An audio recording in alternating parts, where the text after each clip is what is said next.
Ini materi ya kemarin yang Anda sudah terima materinya yaitu tentang asam basa. Nah, tentang asam basa. Nah, ini sekilas saja ya. Eh,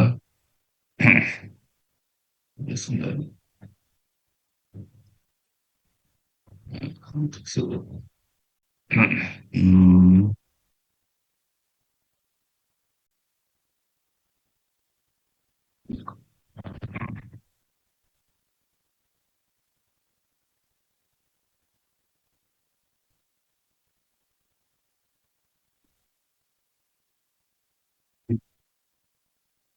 ini adalah materi tentang asam basa. Nah, contoh ya.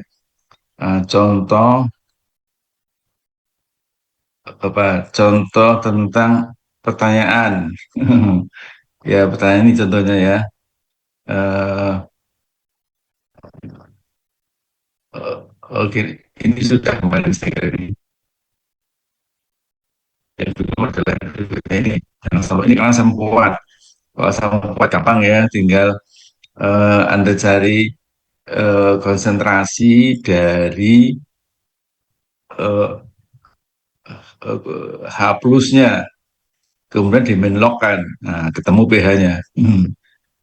Dengan catatan bahwa reaksinya itu terdisosiasi 100%, artinya H3O, HNO3 ini dan 2O menjadi semuanya terurai menjadi ion positif dan ion negatif. Kalau asam kuat atau basa kuat. Nah sekarang agak ini adalah kalau asam lemah. Ya, ini asam lemah ya. Oh ini amnya keliru ya. Lihat dari saya ya. Ini asam lemah ya. Jadi ini contoh asam lemah. Asam lemah dan konstanta ionisasi asam.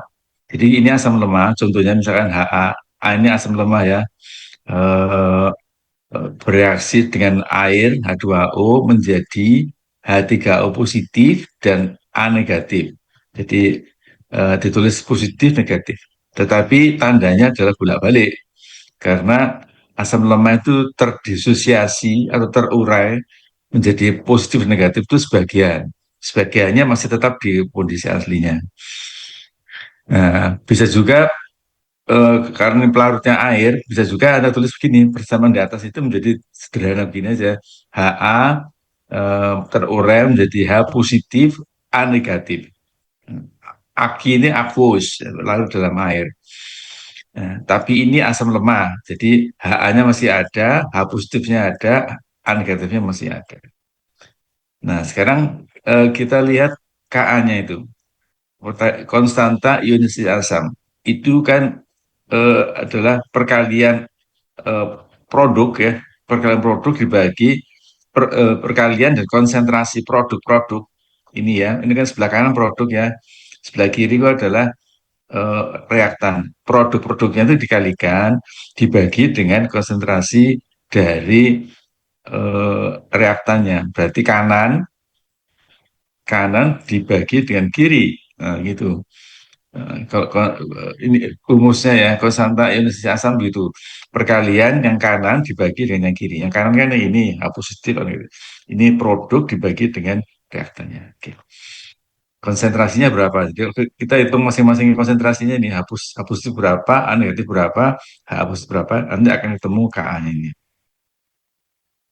Nah, asam lemah itu terdisosiasi sebagian. Nah, inilah yang menyebabkan munculnya nilai Ka itu. Kalau di asam kuat tidak ada Ka. Basa kuat tidak ada Kb. Ya. Jadi yang ada keluar Ka nih, konstanta ionisasi asam itu hanya ada di basa asam lemah. Asam kuat tidak ada. Perlu dicatat nih. Nah, Ka adalah konstanta ionisasi asam. Ini harganya unik ya untuk asam tertentu. Nah, tidak berubah-ubah sepanjang masa. Asal suhunya sama. Kemudian kalau asam Ka-nya naik, berarti ini misalkan nilainya naik, berarti kekuatan asamnya naik. Jadi kalau Ka-nya misalnya gini ya, Ka-nya naik, nilai-nilai nilai angkanya itu naik, berarti asamnya itu kekuatannya naik juga gitu. Nah, ini contohnya. Ya, ini contohnya. Ini eh, asam ya, ada HClO2, HF dan seterusnya. Ke bawah ini ya, ya nitrous, benzoic, acetic, hypochlorous dan lain-lain. Ini rumus strukturnya. Misalkan chloros atau HClO2. Ini rumus strukturnya itu gini, HOClO. HOClO. Anda lihat yang paling kanan ini. Konstanta ionisasi asamnya, Ka-nya. 1,0 kali 10 pangkat minus 2. Kemudian HF. HF itu juga termasuk asam lemah. Hmm. Rumus umumnya, rumus strukturnya itu HF. Ka-nya 6,8 kali 10 pangkat minus 4. Nitrous, HNO2, ini HONO. Ya. Berarti Ka-nya sekian, ya, 4,5 kali 10 pangkat minus 4. Jadi ini angka-angka ini, sekalian, angka-angka ini sudah pasti, sudah dihitung orang. Ya, sudah dihitung orang, tidak pernah berubah ya sepanjang masa. Oke. Baik di sini di Surabaya atau di puncak Gunung Semeru atau di India atau di Amerika, harganya sama gini kalau asamnya sama. Nah, yang merah itu, nah, proton yang terionisasi itu yang warna merah ini. Ya, jadi kalau misalkan HF, ya ini berarti hanya jadi positif, F-nya negatif. Ya. Kemudian H ini jadi H positif, sisanya itu negatif. Oke. Kemudian ini ada contoh, ya sebentar, ini ada contoh, sebentar. Ini ada contoh gini. Berapa pH dari larutan setengah mHf pada 25 derajat Celcius? Berapa pH-nya? Berapa pH-nya? Nah, ini pertanyaannya ya. Siapa tahu nanti keluar eh, soalnya. Berapa pH dari larutan setengah mHf pada nah, jawabannya begini. Jadi Anda lihat, Anda tulis reaksinya kan begini. HF menjadi H positif, menjadi F negatif. Ya. Eh, Kemudian Ka-nya, nah, Ka-nya itu adalah perkalian produk, ini sebelah kanan dari tanda panah yang bolak-balik ini, dibagi dengan perkalian reaktannya sebelah kiri ini HF ini. Berarti Ka sama dengan H positif, F negatif dibagi dengan HF. Nah, ini harganya sudah pasti ya di dalam tabel tadi 7,1 kali 10 pangkat minus 4 Ka-nya. Tapi kita ditanya pH-nya. pH-nya dari setengah M setengah mol per liter ini, setengah molar ya. Berapa? Nah, itu ini tulis ya mula-mula, kemudian pada saat reaksi, kemudian pada saat timbang. Tulis itu semua. Nah, kita lihat ini di mula-mula pada keadaan sebelum terjadi disosiasi, sebelum terjadi perungaian, HF itu setengah konsentrasinya. Mula-mula M ya, setengah kenapa? Soalnya begitu, setengah ini. Soalnya setengah. Kemudian H positifnya nol. Kenapa? Belum terjadi. Ini kan mula-mula.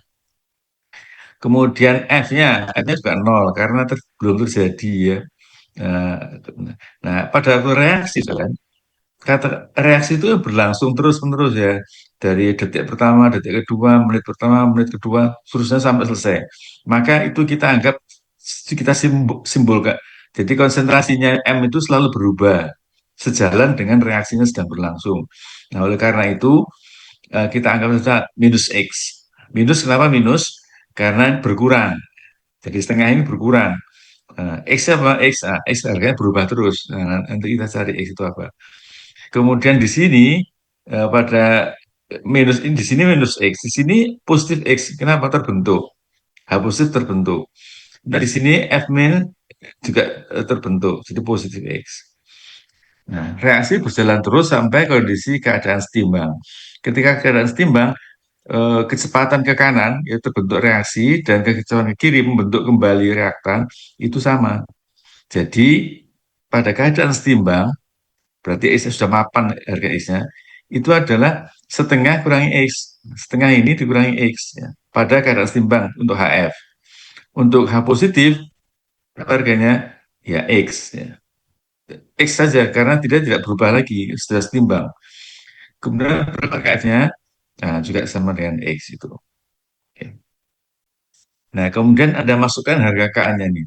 KA itu adalah seperti definisinya adalah konsentrasi konsentrasi produk ya, produknya H positif dan F negatif. Berarti di sini ini X ya, kemudian F negatif juga X itu berarti X kuadrat di sini sesuai rumus atas ini. Kemudian dibagi dengan HF. HF-nya mana ini pada kondisi timbang? Nah, HF-nya adalah ini setengah minus X. Tulis setengah minus X. Itu harganya tahu sudah, yaitu 7,1 kali 10 pangkat 4. Harga sudah pasti ini. Nah, sekarang kita cari X-nya itu. Berapa X-nya? Nah, lihat ini. KA-nya itu, Anda lihat ini KA-nya ya, 7,1 kali 10 kali 4. Sangat-sangat kecil. Sangat kecil, lebih kecil dari satu. Ini kan 10 pangkat minus 4, berarti berapa itu?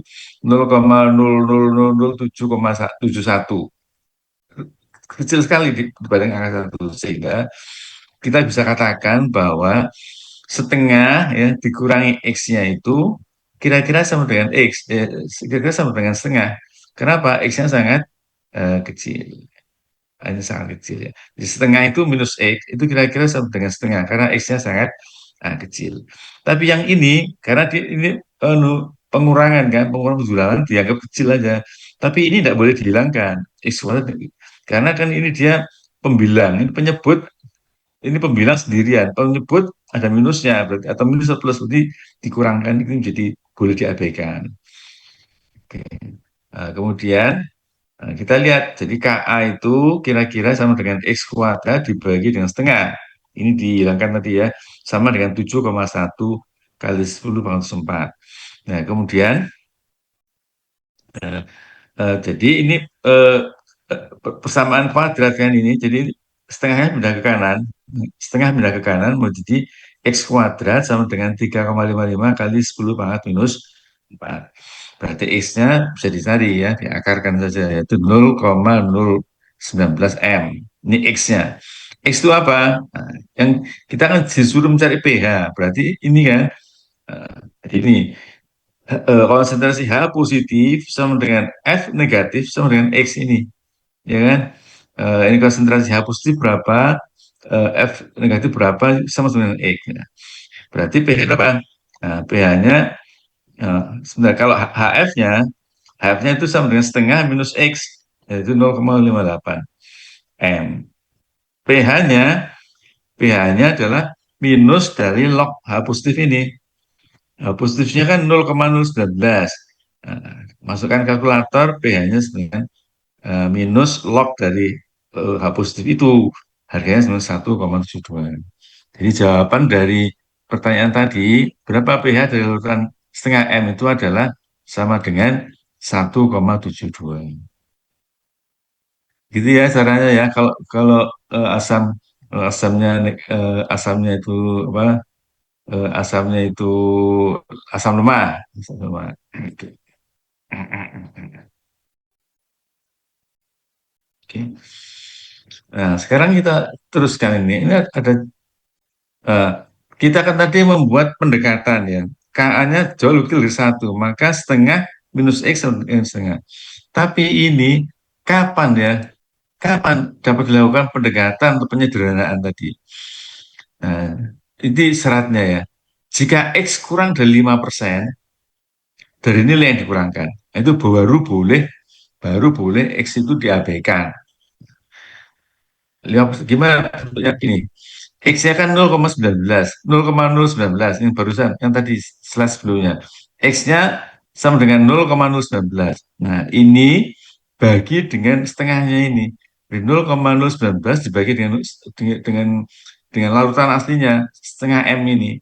Kalikan 100%, nah, harganya 3,8%. Nah, maka ini karena dia kurang dari 5%, maka penyederhanaan itu boleh. Nah, kok ada contoh lain ya. Contoh lain misalkan ini eh, pH dari larutan ini 0,005 mHf. Tadi berapa? Contohnya tadi. Tadi pH dari larutan 0,5 M. Sekarang 0,05 mHf. Berapa pH-nya? Dengan cara yang sama ya. Anda lihat Ka-nya tulis gini ya, S kuadrat dibagi 0,05 sama dengan 7,1. Ini kan harga aslinya, harga Ka aslinya. Kemudian X-nya itu eh, 0,006. X-nya 0,006. Pak hitung tadi. Dibagi 0,05. Nah, 0,05. Kalikan 100%, 12%. Nah, 12% ini lebih besar dari 5%. Maka penyederhanaan tidak boleh dilakukan. Nah, maka penyelesaiannya harus menggunakan persamaan kuadratik atau yang sesuai. Oke ya, kira-kira itu. Nah, ini contohnya ya. Eh, contoh kalau apa tadi tadi sekarang berapa pH dari larutan asam monoprotein yang punya Ka sebesar ini? Ka-nya diketahui ini 5,7 kali 19. Tulis saja ini mula-mula sekian. Reaksinya berapa? Mula-mula H-nya 0,122. Dari mana? Dari diketahui soalnya. H positifnya 0 karena awal kan mula-mula. Kemudian negatifnya 0. Kemudian reaksinya pada saat reaksi berlangsung minus X di sini positif X, ini positif X. Setimbang, terus timbang 0,122 dikurangi X. Pada konstitusi H-nya, H positifnya X, H negatifnya X. Sekarang masukkan harga X-nya itu ke persamaan Ka. Ka-nya adalah ini X kuadrat dibagi 0,122 X ya. Itu sama dengan harga KA-nya ini. Dari mana harga KA-nya itu? KA-nya diketahui ini 5,7 kali 10 minus 14, minus 4 ya. Nah, kemudian lanjutkan KA-nya jauh lebih kecil dari 1. Misalkan ini. Kemudian 0,122 minus X itu 0,122. Boleh nggak gini? Jadi Anda bisa lihat di sini ya. Tinggal masukkan harganya X kuadrat dibagi 0,2 sama dengan 5,7. X kuadratnya ini ya, ini sama dengan ini. Ini pindahkan ke kanan. Jadi X kuadrat kok sama dengan 6,95 kali 10 lima. Maka diketahui X adalah ya ini. Nah, X-nya 0,083. Tinggal ngitung sekarang. Eh, tapi ini dicek dulu ini. Boleh nggak kita kita kita mengadakan apa, apa, menganggap bahwa X-nya kecil sehingga 0,122 dikurangi X itu sama dengan 0,122 dianggap kecil. Boleh nggak begitu? Nah, cek dulu. Ternyata X-nya itu 0,0083. Ya, 00, dicek dulu 0,0083 itu berapa persen dari aslinya. Aslinya kan 0,122. Kali kan 100%. Di atas 5% hasilnya itu. Maka maka ini tidak diizinkan ya. Jadi Anda membuat apa? Membuat membuat perumpamaan ini dianggap dengan lebih kecil dari X-nya dihilangkan, tidak boleh. Sehingga ini tidak berlaku. Kalau tidak berlaku, berarti ya tulis aslinya. Ini aslinya kan ini ya. Persamaan aslinya kan ini Ka X kuadrat dibagi 0,12 minus X sama dengan 5,7 kali 10 14. Ini 4 ini. Jadi tulis ulang di situ. Nah, ini hasilnya. Ini tulis ulang ya X kuadrat dibagi 0,122 minus X sama dengan 5,7 kali 10 minus 4. Nah, ini kemudian yang kita kerjakan. Ya, ini pindahkan ke kanan. 0,122 minus X ini pindahkan ke kanan. Jadi X kuadrat plus 0,0057 S minus 6,9 S 10 minus 5 harus sama dengan 0. Ya. Nah, ini persamaan kuadrat. diturunkan dari sebelah kanan ini. Nah, kalau persamaan kuadrat, kan seperti waktu SMA, ya, waktu Anda tahun lalu ya, Anda kan tinggal satu sekarang. Persamaan kuadrat, ini persamaannya. Kalau persamaan kuadrat artinya ada ada kuadratnya, kemudian ada x-nya, kemudian ada x di sini. Jadi ini ax kuadrat plus bx plus c persis ini. Ini kan terus ini kali ya, bukan x yang ini. 6,95 kali 10 pangkat minus 5 ini kali ya, bukan x. Maka x-nya berapa? X-nya itu ini pakai rumus ini ya, x1 0,0081, x2 0 minus 0,0081. Jadi akar persamaan kuadratnya x1 x2 itu persamaan ini waktu SMA. Nah, sekarang ini tidak boleh x-nya. Kenapa tidak boleh? Kenapa tidak boleh? Secara matematik boleh, tapi tidak boleh. Kenapa? Karena X-nya konsentrasi. Konsentrasi itu harus ada harganya. Tidak bisa konsentrasi minus itu. Misalkan berapa konsentrasinya? Harus positif, 5 mol per liter misalnya. Ada negatif nggak boleh. Seperti halnya gini ya, Anda berapa orang yang masuk Zoom sekarang ini? Ada 56 orang. 56 orang. Tidak boleh dibilang peserta dari kuliah ini minus 56. Nah, tidak boleh, karena ini kan positif semua. Sehingga harus konsentrasi juga begitu, negatif tidak berlaku. Oh, yang bolos banyak ya, 56 ya, dari 71. Berapa tuh yang hampir 20. Nah, 20 yang bolos nih. Nah, ini 5. Jadi ini tidak berlaku, sehingga X itu masukkan ke sini. Masukkan seperti tadi itu. HA, ada H positif, A negatif, mula-mula sekian, reaksinya sekian. Pada saat setimbang, mas 72 minus X. Nah, ini bisa dimasukkan kayak ya. X-nya 0,81, pH-nya minus log dari konsentrasi H positif itu. Jadi jawabannya adalah 2,09.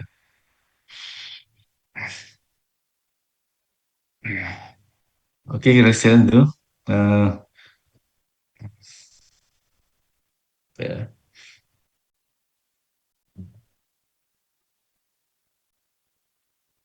Nah, kemudian untuk mengetahui kekuatan asam dan susunan lemah bisa dipakai nilai Ka, namun juga sebagai persen ionisasi. Jadi konsentrasi asam yang terion pada kesetimbangan dibagi konsentrasi konsentrasi mula asam 100%. Jadi, harganya berapa? Kalau tinggi persentasenya, maka apa? Berarti asam itu termasuk asam kuat. Ya. Nah, jadi gini ya, untuk asam monoprotik, HA, monoprotik artinya eh, H plus saja.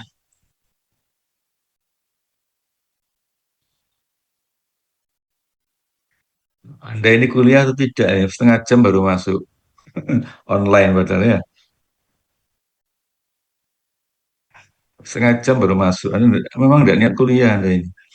Kalau online kan misalnya di mana saja kuliah kan? Habis tidur juga bisa. Wes, tidak saya admit ini. Fadia Istiana mau masuk tapi tidak saya admit. Karena lebih dari setengah jam. Ya, lebih setengah jam. Nah, Fadia Istiana mau masuk waiting room, tidak saya admit untuk masuk karena dia lambat setengah jam. Berarti dia dianggap bolos ya. Oke. Nah, untuk asam monoprotik HA, persentasenya gini, H positif dibagi HO. Jadi monoprotik itu asam yang HCl, HF gitu ya, HI, yang ionisasinya itu menjadi H positif saja. Kalau diprotik, dua proton, berarti misalkan H2SO4. H2SO4 berarti ada H2-nya. Hidrogennya 2 pasti. Nah, ini gini. eh, ini gambarnya gini. Kalau ionisasinya itu antara 0 sampai 100%. Kalau asam lemah, dia rendah begini. Kalau asam kuat, nah, tetap lurus ya. Kenapa? Awal konsentrasinya tidak berubah. Tetap eh, asam kuatnya strong acid begini.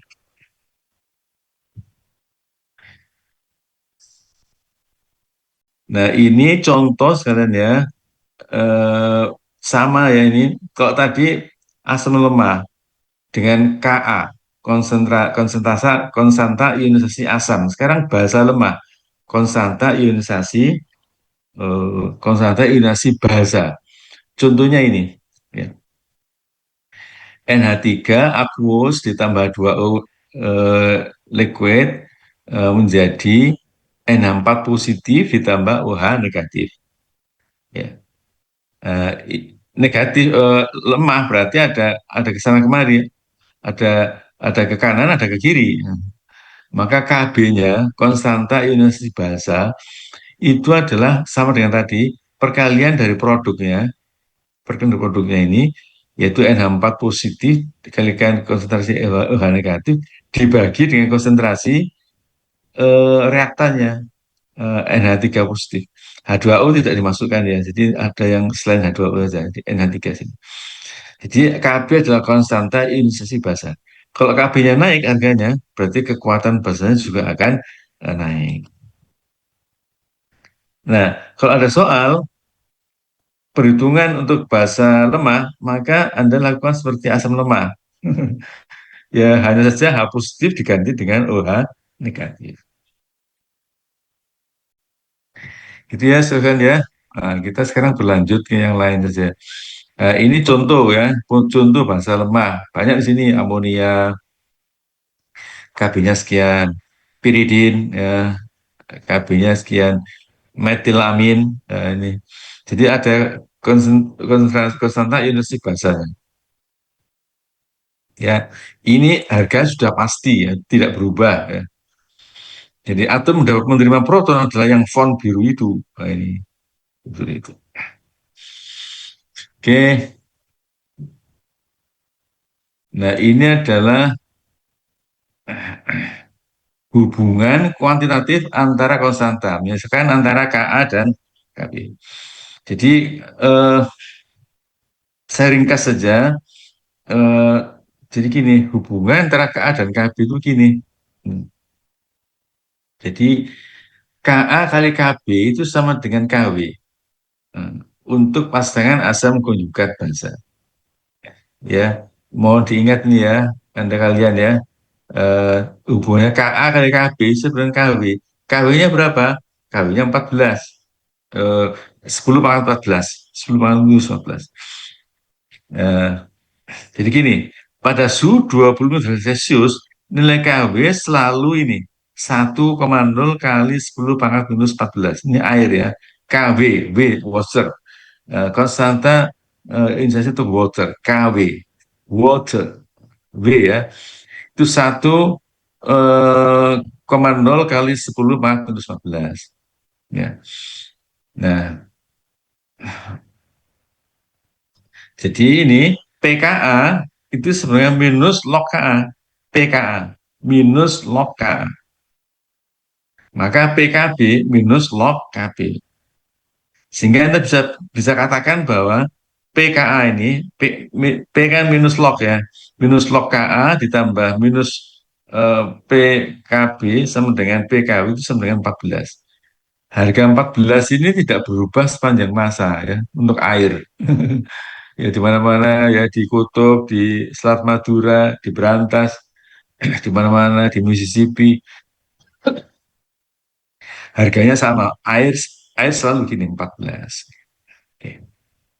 Nah, ini contoh eh, misalkan ya ini asamnya ini, Ka-nya ini, eh, Kb-nya ini. Nah, Anda lihat ya, mesti eh, sudah tertentu ya, sudah tertentu harganya. Oke.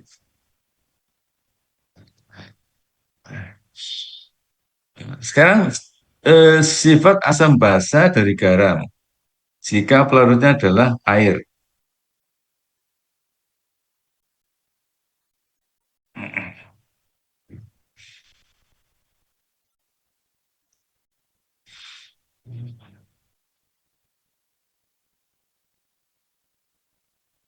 Jadi Anda lihat sini sekalian, eh, ini ya, eh, sifat asam dan basa dari garam. Jadi ini ada garam yaitu NaNO3 pH-nya 7 hijau. Ini CaNO3 pH-nya 6,9 gini. Kemudian ZnO3 seng nitrat itu pH-nya 5,5. Anda semua harganya ada ini. Anda lihat warnanya bisa beda-beda. Ya, warnanya bisa beda-beda tergantung kepada zat tersebut. Ya. Sebenarnya ada penjelasan rinci kenapa dia berwarna hijau. Tapi bukan di tingkat pertama ini. Kalau Anda kimia ya di tingkat dua ya. Nah, kenapa hijau, kenapa kuning, merah? Ada penjelasan saintifiknya. Oke. Eh, saya kira sekalian eh, slide-nya sudah saya bagi ya, sehingga Anda tinggal membacanya saja ini ya. Anda harus baca ya. Eh, Anggap sudah bisa. Anggap, eh, ini saya teruskan ya. Jadi dalam cover ya, ini baca sendiri ya.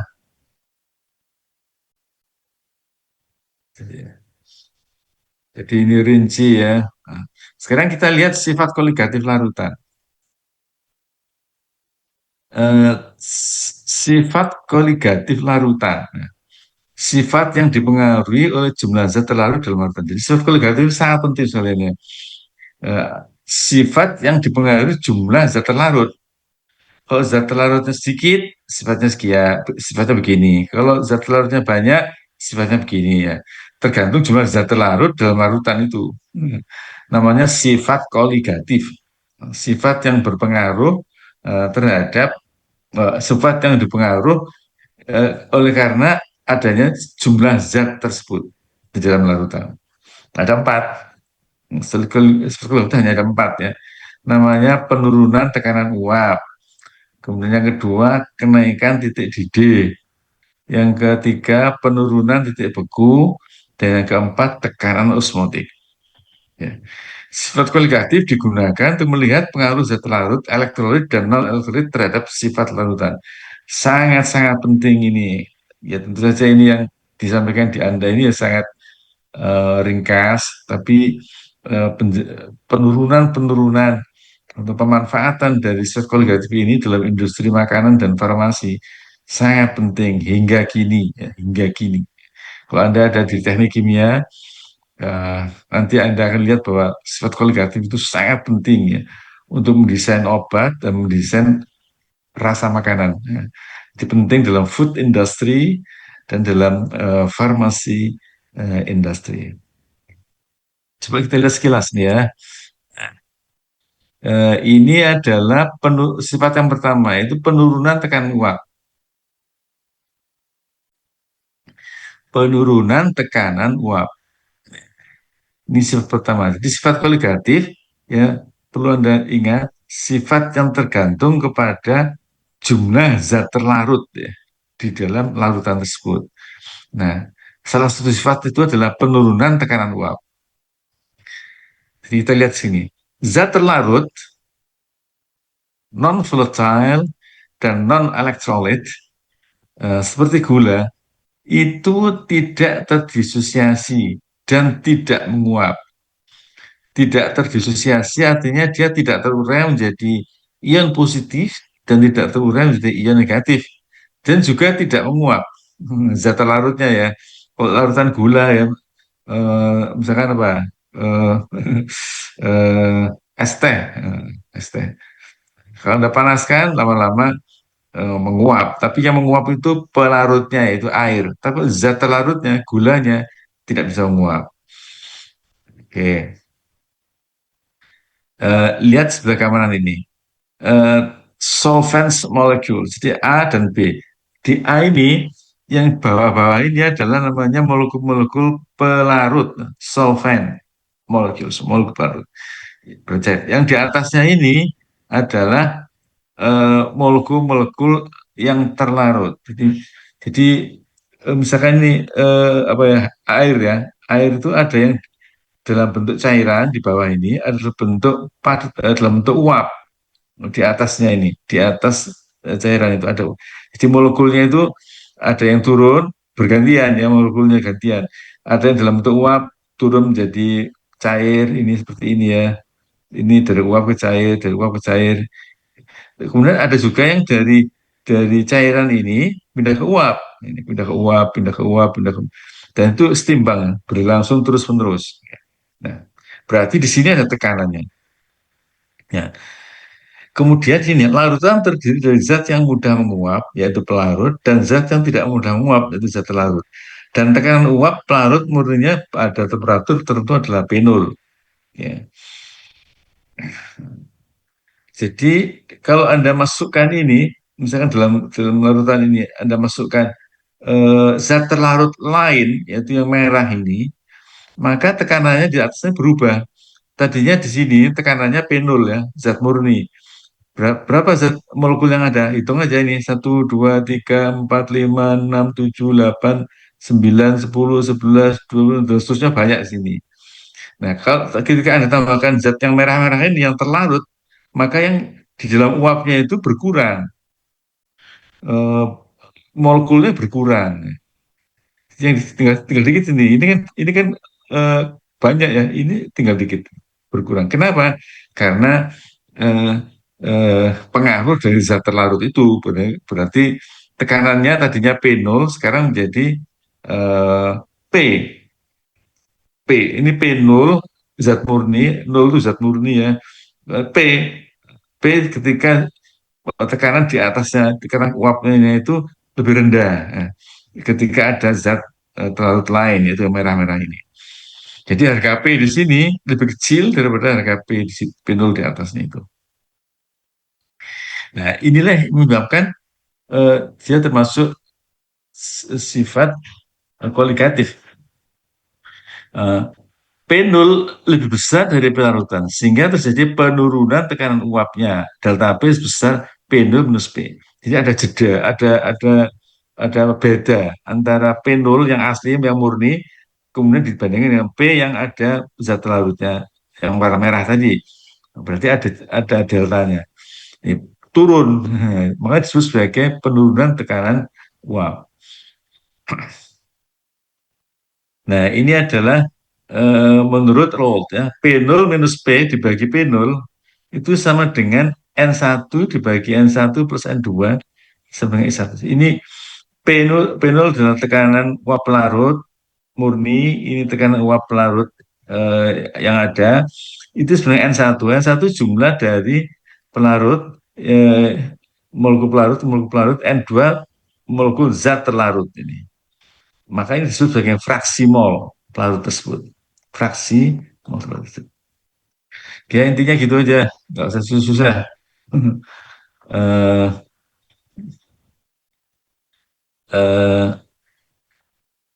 eh, dengan kata lain, maka persamaannya demikian. P sama dengan X pelarut kalikan P0. P itu adalah tekanan uap besar terlarut, kemudian X adalah fraksi mol dari pelarut, kemudian dikalikan P0-nya. Jadi Anda lihat sini bahwa eh, tekanan uap pelarut dalam satu larutan adalah berbanding lurus dengan fraksi molnya, dengan fraksi molnya.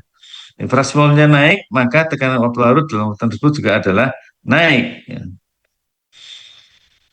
ya nanti soal-soalnya ada Anda dengan asisten ya, asisten namanya Binda. Nah, sekalian, ini eh, ini sifat koligatif kedua itu tekanan titik kenaikan titik di larutan. Penjelasannya sama persis dengan penurunan titik ini penurunan tekanan uap. Ya, ini tekankan titik di larutan. Penjelasannya sama persis ya. Jadi tidak saya ulang ya, Anda baca sendiri. Kemudian juga ini penurunan titik beku. Tadi penaikan titik sekarang penurunan titik beku. Sama ini dipengaruhi oleh adanya zat terlarut. Jadi Anda baca sendiri. Nah, ini adalah contoh harga-harga dari pelarut tertentu ya. Misalkan asam astat, ini titik D-nya sekian, KD, KD-nya itu kenaikan titik D-nya sekian, ini titik begunya sekian, penurunan titik begunya sekian ya. Jadi semuanya ada harganya. Sudah pasti ya, sudah fenomena alam sudah pasti tidak berubah lagi. Oke. Nah, tekanan apa, sifat koligatif terakhir adalah tekanan osmotik ini. Ya, ini juga perlu Anda baca sendiri, tidak sulit ya. Harus sendiri. Ya. Oke. Dengan demikian kita anggap larutan beres sebenarnya. Saya akan stop share dulu. Ya. Dan eh, apa, ke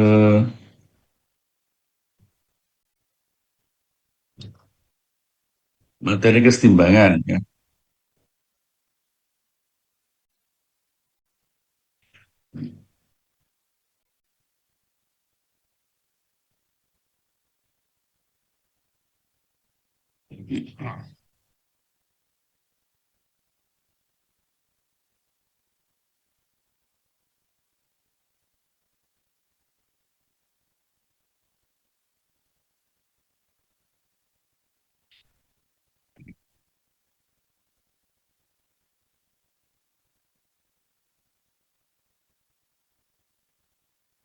Nah, sekalian, eh, ini sebentar ya, sebentar. Ini tentang kesetimbangan. Ya. Eh, Sama kesetimbangan. Sudah saya bagi ke Anda. Ini bisa dipelajari ya. Cuma saya pelajari ringkas-ringkasnya saja. Ya, Anda ini kan orang-orang istimewa ya, masuk ITS ya. Bisa dengan bagus masuk sini kan bagus ya. Eh, Tahun lalu. Jadi ya, hmm, saya senang dengan Anda karena mengajar di ITS mestinya lebih mudah karena anak-anaknya anak-anak yang cerdas ya, bekerja keras dan eh, apa, mengikuti kuliah dengan konsentrasi ya, fokus ya. Jadi hanya itu saja selain syaratnya kuliah itu fokus ke kuliah ya. Kalau Anda tidak fokus, tidak mau baca ya tidak bisa, mana ada bisa. Dan jangan khawatir ya, Anda masuk di salah satu perguruan tinggi yang terbaik di Indonesia, 5 terbaik di Indonesia. Jangan khawatir ya. Kalau Anda nilai Anda bagus, pasti diluluskan. Kalau Anda tidak bagus, pasti tidak diluluskan. Jadi kita berdasarkan fakta saja. Ya, jadi Anda tidak usah khawatir. Tidak usah khawatir. Tetap percaya pada ITS, bahwa ITS akan fair. Kalau nilainya bagus, akan lulus. Nilainya tidak bagus, tidak lulus. Ya, sangat normal. Tahun lalu itu sekitar berapa ya? 20% gitu. eh, Mahasiswa tidak lulus kimia satu ini. Jadi ya, kami tidak ragu-ragu untuk tidak meluluskan karena standar SOP di ITS ya, standard operating procedures ya. Nah, tapi biasanya kalau asal Anda belajar pasti akan lulus. Gampang saja kuliah itu. Ya, pasti akan lulus. Oke. Oke, sekalian. Jadi saya akan lanjutkan ini tentang kesetimbangan. Jadi ini ada konsep kesetimbangan. Konsep kesetimbangan. Nah, apa yang disebut dengan setimbang? Itu maksudnya. Jadi ini saya ambilkan contoh ini. Ada gas namanya N2O4 gas. Ya. berkesetimbangan dengan dua NO2 gas. Jadi ada satu molekul NO2 gas itu berkesetimbangan dengan NO2 gas. Dua molekul NO2 gas. Kalau tanda begini, tanda pulang pergi seperti ini, pulang pergi ya, bolak-balik ini, berarti dia berada dalam kesetimbangan. Ya, tidak dalam proses reaksi. Nah, reaksinya di sini sudah selesai. Reaksi sudah selesai. Ini adalah dalam kondisi setimbang. Nah, ini lihat ini. Ini gambar NO24 itu beku dan tidak berwarna. Beku dan tidak berwarna. Nah, ini yang N24, yang biru ini N2, yang merah 4 ini oksigen ya, N24. Ini beku. Nah, kemudian ketika dipanaskan suhunya dinaikkan, maka dia lepas N2O4 ini. Yang ini ya, yang kalau beku berarti kan padat, padat kan teratur. Nah, ini menjadi gas ya. Jadi apa ini terlepas ini menjadi N2O4. N2O4 tapi juga ada campuran NO2. Yang aslinya gini N2O4 ada juga NO2. Masih jadi satu karena dalam proses pemanasan. Nah, ketika reaksi ini sudah setimbang, ya, sudah setimbang, berarti sudah beres ya.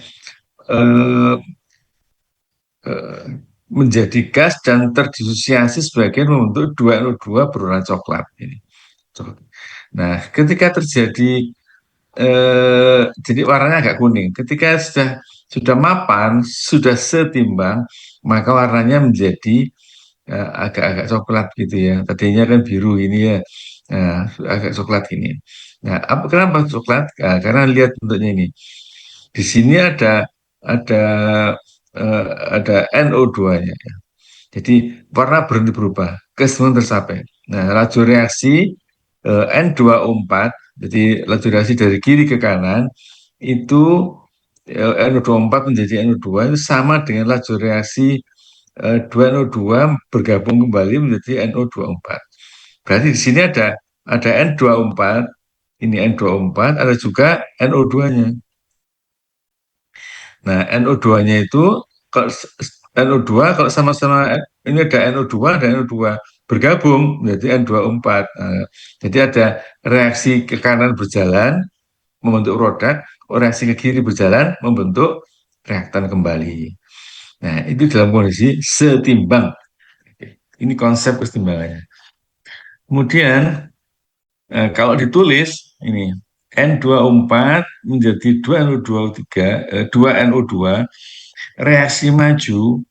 Nah, ini reaksi maju bahasa Inggrisnya istilah aslinya itu forward reaction.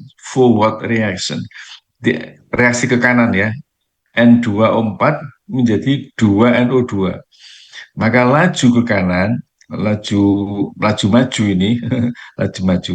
Laju maju M ya, forward reaction itu sama dengan Km kali konsentrasi reaktan. Reaktannya apa? N2O4. Berarti sama dengan laju laju perubahannya itu sama dengan Km kali konsentrasi N2O4. Nah, reaksi balik 2NO2 menjadi NO24. Jadi dua molekul NO2 bergabung menjadi satu molekul NO24. Lajunya adalah laju B, laju balik ya. Lagi forward, ini backward ya. Jadi laju Kb kali konsentrasi dari NO2 dikuadratkan. Kenapa dikuadratkan? Karena ada dua molekul di sini. Nah, pada kesetimbangan, laju M akan sama dengan laju B. Berarti ini akan sama dengan ini. Ini akan sama dengan ini. Jadi Km NO4 sama dengan Kb NO2 kuadratkan. Pindahkan yang ini, Km pindah ke ini, Kb pindah ke kiri, N24 pindah ke kanan. Tentunya begini, NO2 kuadrat tetap ya dibagi N24 sama dengan KM ini, KBM dari sini ke KBM. Ini adalah suatu konstanta. Artinya apa? Konstanta. Konstanta ya konstanta. Tidak berubah. Konstan kok. Ya, jadi konstanta ya konstanta pada suhu tertentu.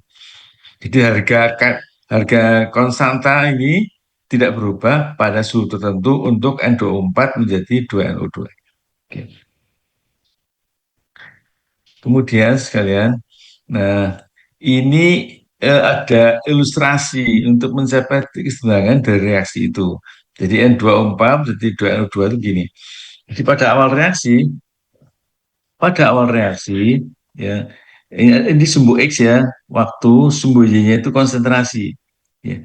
Pada awal reaksi,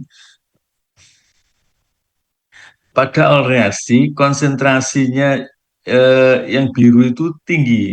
Ini biru kan N24 tinggi di sini. Awal reaksi belum belum terjadi reaksi tinggi. Sedangkan NO2 yang merah, yang coklat ini itu konsentrasi nol di awal reaksi pada waktu tertentu. Nah, sekarang seiring dengan berjalannya waktu, maka konsentrasi yang biru ini yaitu N24 itu turun, turun satu saat turun turun turun sampai satu saat tertindih. Kemudian konstan. Nah, kemudian eh, NO2 NO2 juga terbentuk konsentrasinya. Waktu seiring dengan berjalannya waktu, maka dia tambah tambah tambah tambah terus sampai suatu saat konstan. Nah, di sini terjadi kesetimbangan eh, titik setimbangan. Nah, setelah keadaan setimbang, waktu tetap berjalan, tapi konsentrasi NO2 N24 tetap sini. Konsentrasi NO2 tetap sini, tidak berubah, konstan sini. Gitu. Oke, gitu. Nah, ini ungkapan lain, yaitu sumbu X-nya waktu, sumbu Y-nya laju. Pada saat awal, konsentrasi laju dari yang biru itu turun. Turun. KM kali konsentrasi N24 turun sampai dia setimbang. Kemudian jumlah NO2 kuadrat juga naik. Sampai keadaan setimbang, yaitu lajunya sama. Jadi laju ke kanan, yang biru ini dan akan sama dengan laju ke kiri yaitu yang yang coklat ini ya. Nah, ini konsep aslinya itu begini. Keseimbangan terjadi bila laju reaksi maju sama dengan laju reaksi balik di sini.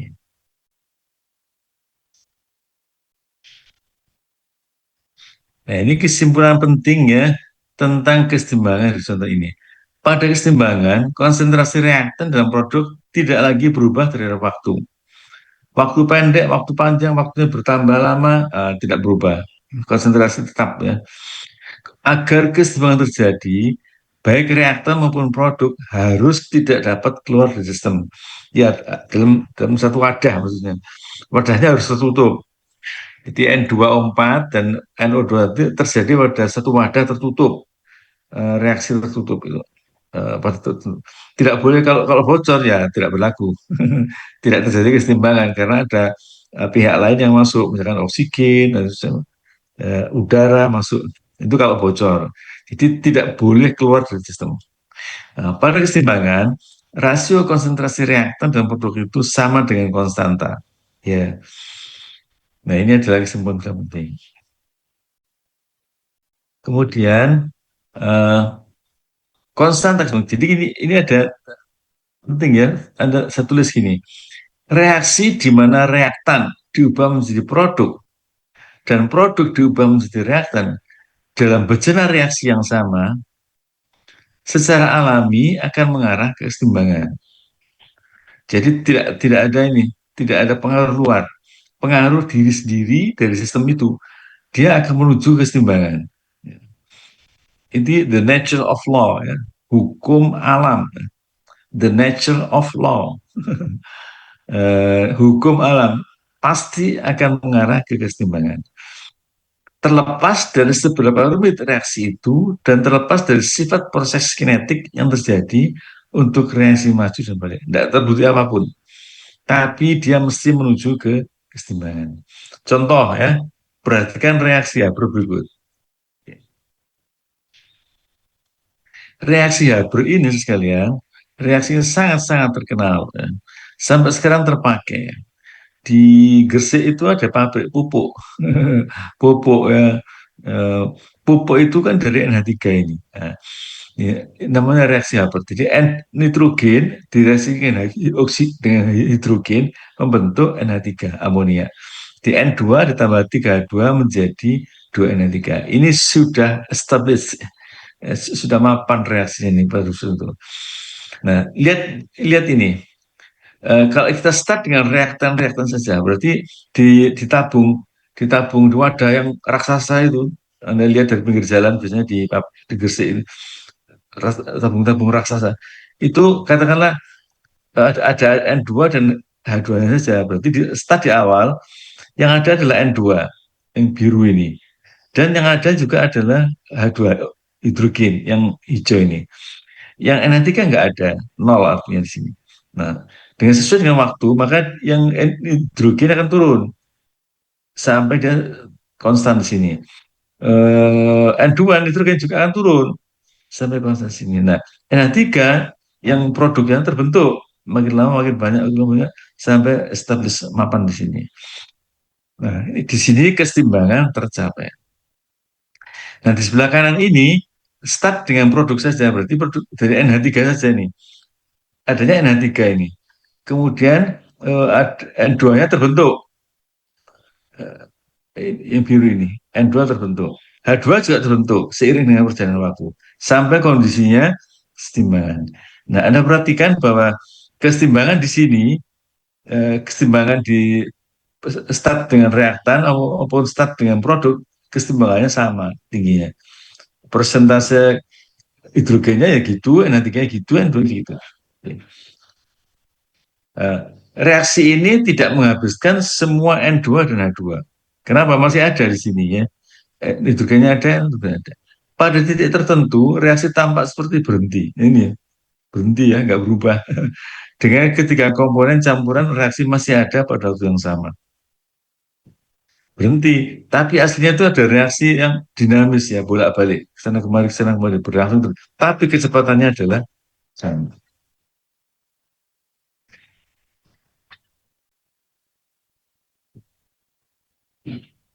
Ya, Bu, ya.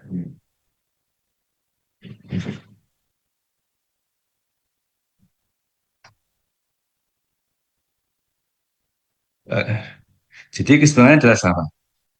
Baik start dari sini maupun start dari sini, keseimbangan itu sama tingginya itu. Nah, gini sekalian, ada reaksi hipotetis begini. Ya. Katakanlah AA tambah BB menjadi DD tambah EE. AA ini, A, B, C, D, oh salah ini ya, A, B, D, E. A besar, B besar, D besar, E besar.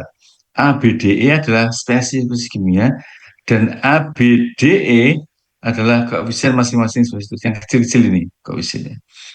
Nah, kondisi timbangan diungkapkan oleh persamaan berikut. KC, ya, KC itu adalah, lihat ini, perkalian dari produk, yang produknya ini, DE ya, dibagi dengan perkalian konsentrasi dari reaktan A.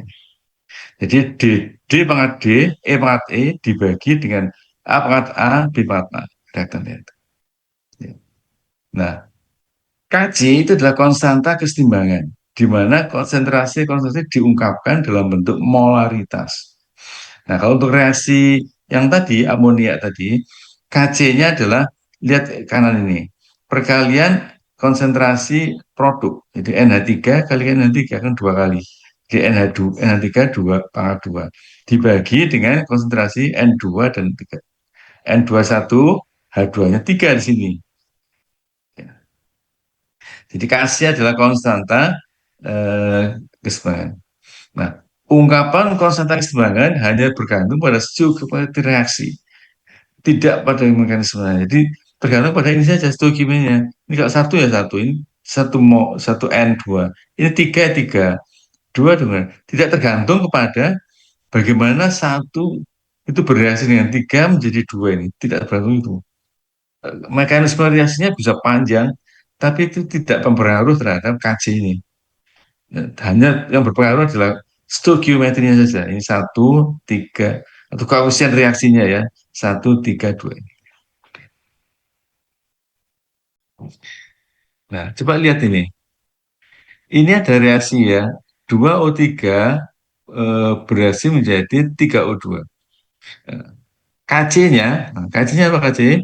Berarti perkalian antara antar produk ini O2 pangkat 3 dibagi dengan perkalian antar reaktan O3-nya dua kali. O3-nya kuadrat. Di sini O2-nya pangkat 3. Kalau ini reaksi ini N2NO Cl2 menjadi 2NOCl. Maka C-nya adalah ini produknya ya NOCl dikuadratkan dibagi dengan NO-nya dibagi reaktannya ini NO-nya NO kuadrat hasil kuadrat. Demikian pula ini. Nah, kalau ini yang terakhir ini 2SO2 tambah O2 menjadi 2SO3. Nah, KC-nya adalah produknya mana? SO3 kan? Nah, berarti salah ini, contoh yang salah. Jadi ini ini KC sama dengan SO2 pangkat 2 kali dengan O2 berarti reaktan. Nah, salah ini ya. Ini contoh yang salah. Yang benar adalah produk ya, produk dibagi dengan reaktan ini. Oke.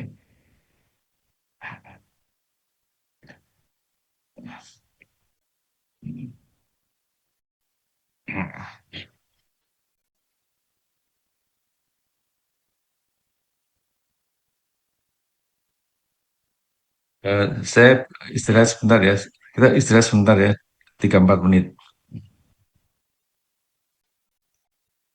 Nah, tadi itu contohnya adalah untuk cairan. Hmm.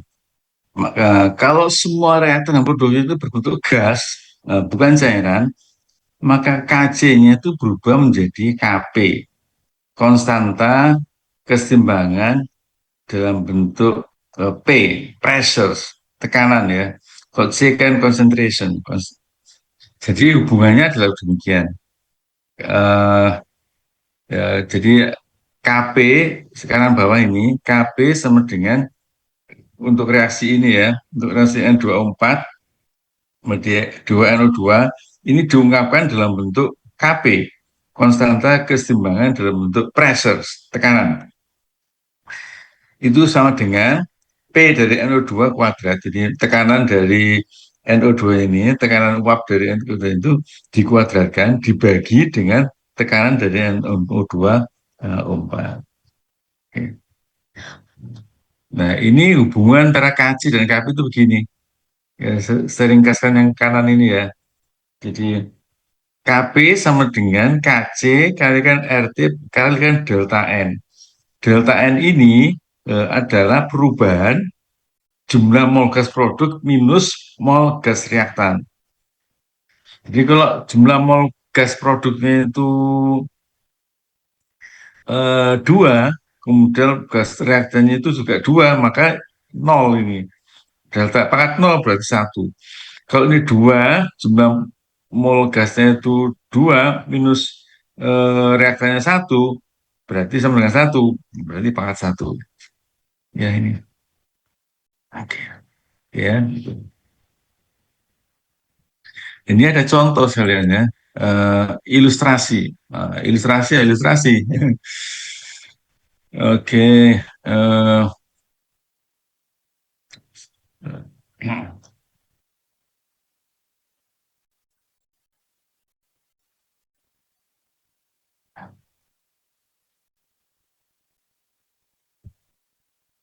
Untuk proses dapat terkenal itu N2 kali 32 kali menjadi NH3 ini membentuk amonia itu ya. Kc-nya adalah 9,6 pada 300 derajat Celcius. Nah, berapa harga Kp-nya? Nah, hitung sendiri ya. Seperti ini di atas tadi ini. Kemudian eh,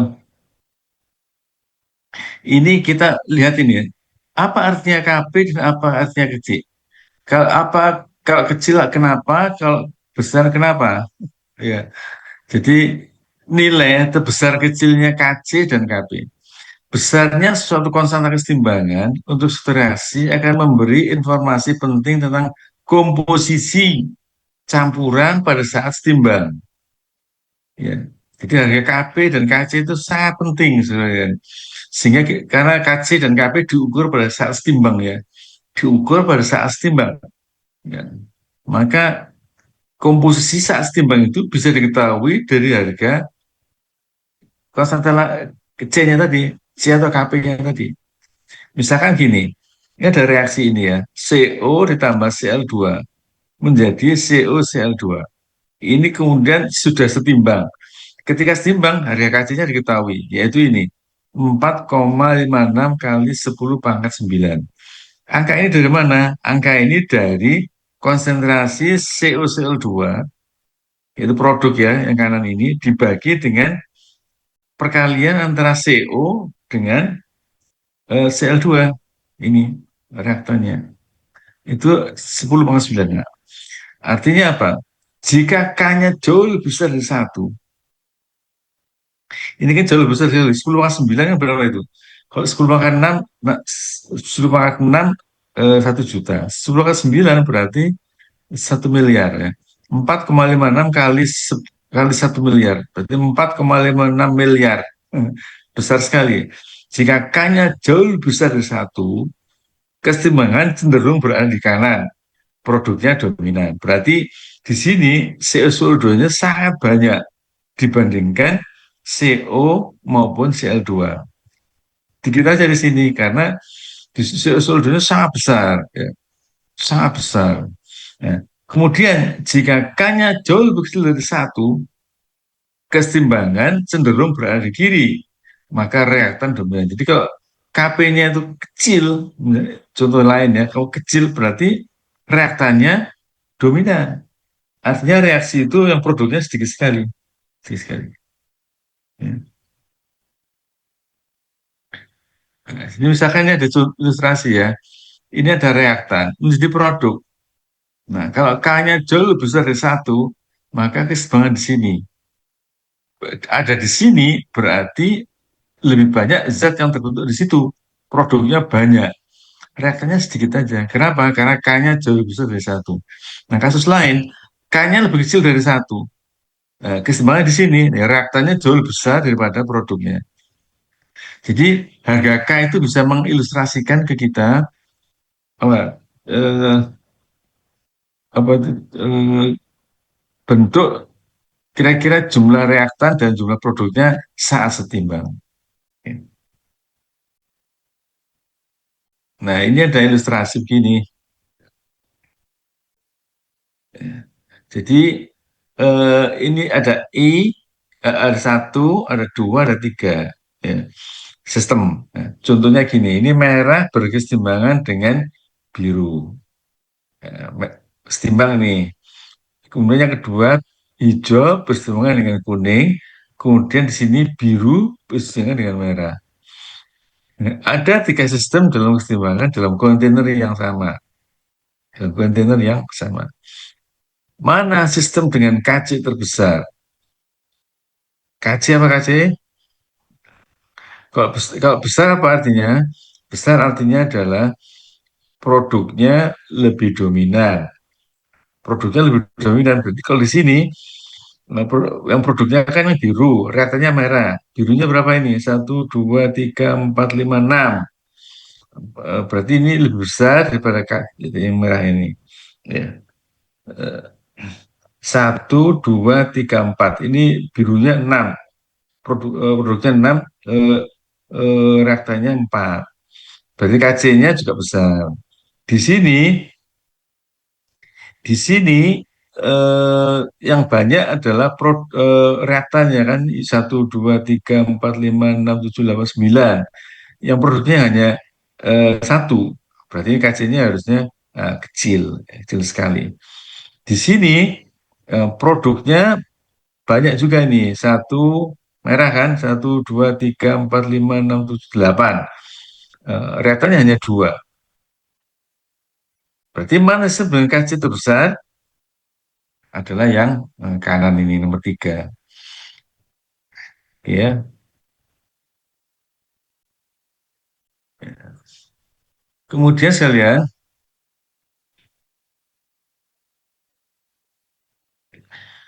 penulisan K itu harus disertai dengan penulisan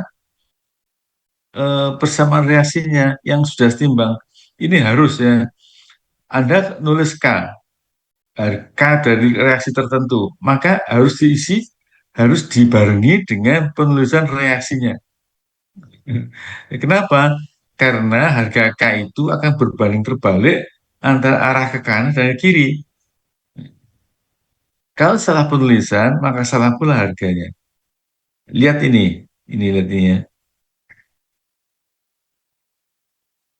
Ini N2O4, N2O4. Reaksinya Anda tulis begini, 2NO2, N24 menjadi 2NO2 gas. Kc-nya, konstanta laju konsentrasinya adalah produk.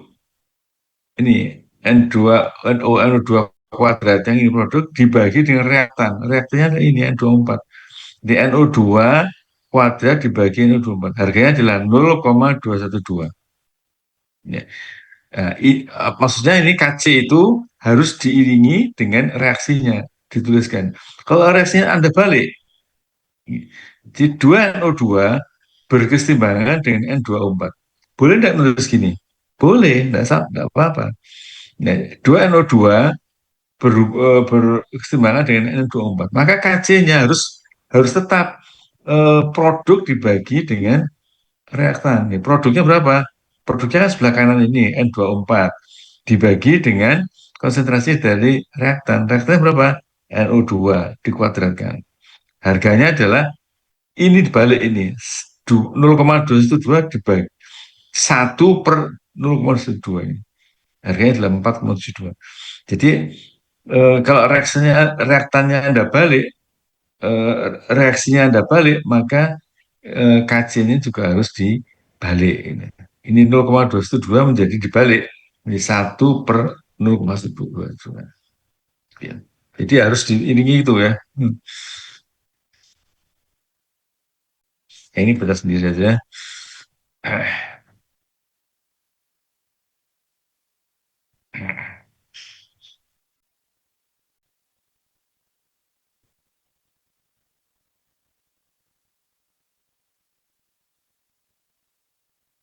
Nah, ini ada namanya gini sekalian.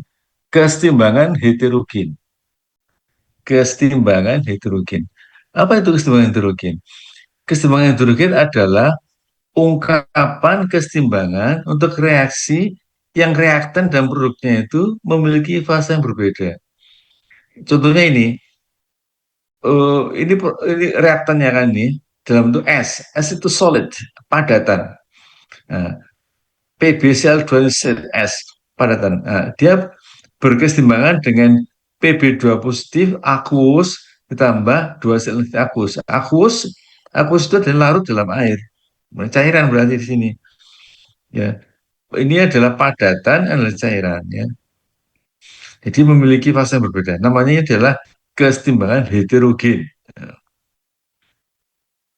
Nah, secara eksperimental, bukan teoritis, pada awalnya sejarah dulu itu diketahui bahwa Kc itu hanya tergantung kepada yang akus, yang padatan tidak bergantung. Misalkan ini, jadi Kc-nya itu hanya tergantung pada Pb2 positif dikalikan dengan konsentrasi Cl negatif dikuadratkan.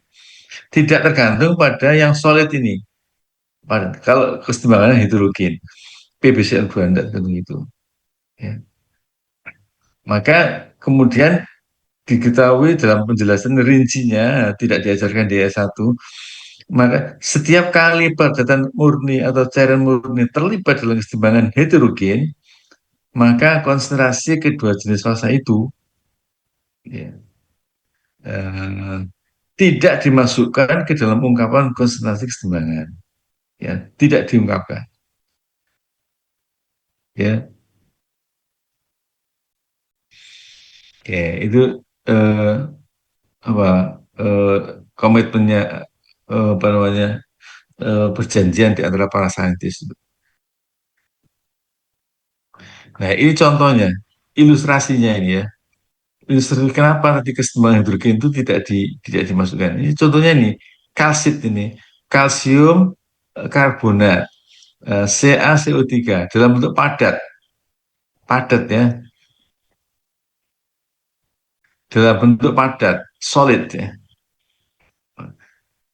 Dia berkesetimbangan dengan CaO, padat juga, ditambah dengan CO2. Jadi si kalsit ini, CaCO3 itu bereaksi membentuk kalsium oksida yang padat ditambah dengan dengan karbon dioksida, gas itu. Nah, gambarnya begini, gambarnya begini. Nah, ini ada satu ruangan ya. Nah, di awalnya ini ada kalsit di sini, CaCO3. Nah, ini ada kalsium oksida, padat juga. CaCO3 padatan, kalsium oksida padat juga, sama padat.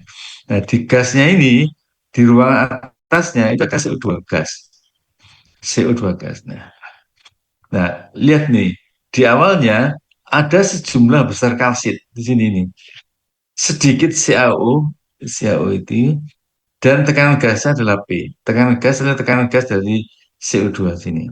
Nah, setelah reaksi berlangsung, berlangsung begitu,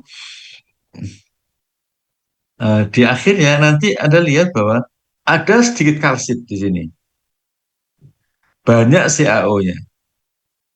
Namun tekanan gasnya adalah tetap P itu. Jadi ini cuma berubah saja ini, CaO berubah gas berarti untuk sini. Terus begitu sehingga ini menjadi sedikit, CaO sedikit, yang CaO-nya menjadi banyak. Nah, pada suhu tertentu tekanan keseimbangan CO2 dalam stokles adalah sama, yaitu P saja. Tidak peduli berapa banyak jumlah padatan yang ada. Artinya, artinya padatan itu tidak dihitung dalam konstanta kesetimbangan gas. Oke.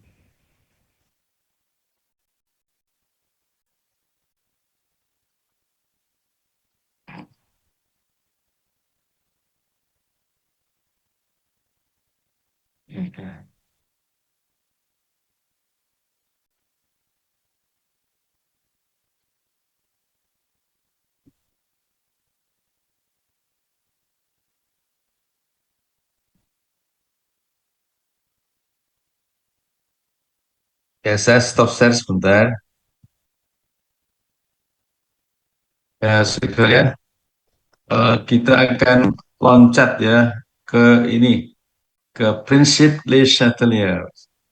Loncat. Yang tadi ada pelajari sendiri. Jadi ini, kalau saya ke atas ya ini pelajari sendiri ya.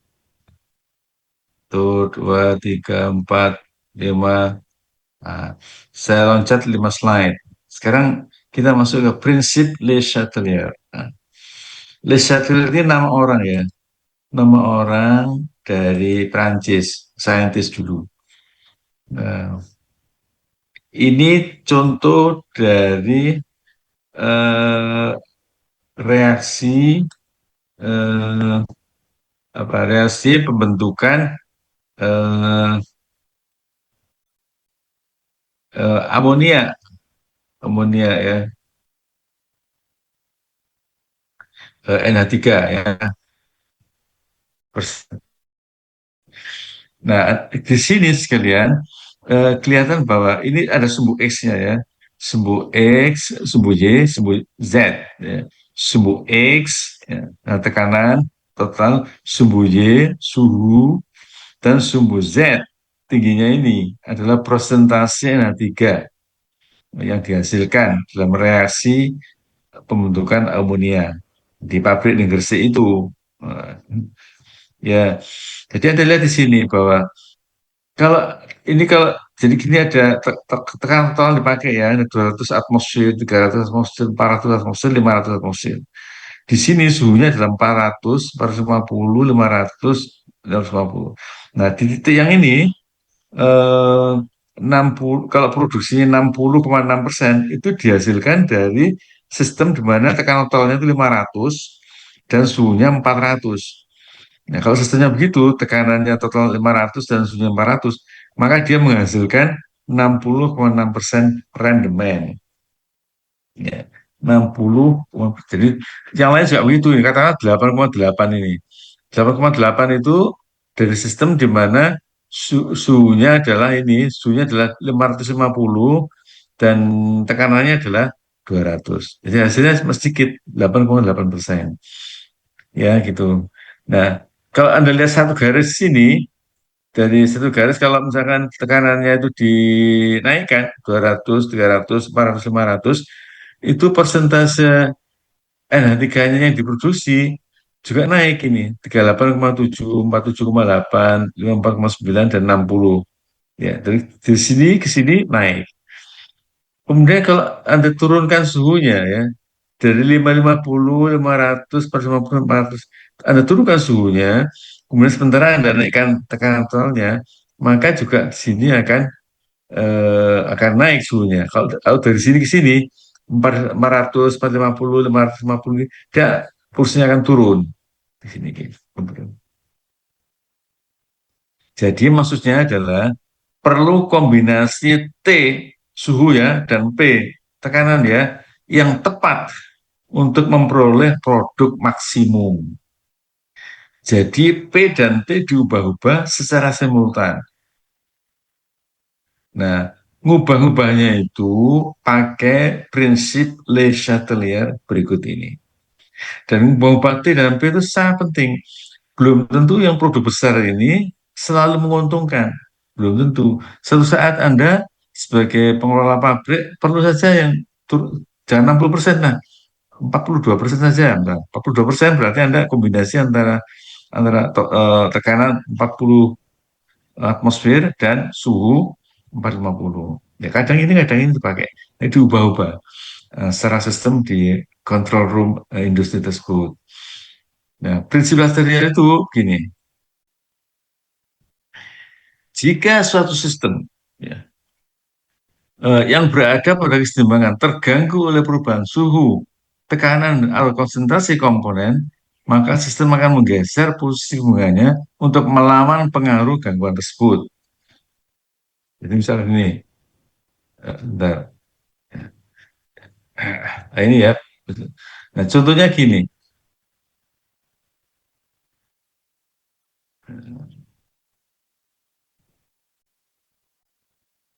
Nah, ini waktunya mau habis ya. Jadi dari sini Anda baca sendiri, terus sekalian Anda baca sendiri. Saya kira gampang ini. Prinsip Le Chatelier itu sudah saya ilustrasikan semudah ini. Mudah-mudahan Anda bisa baca.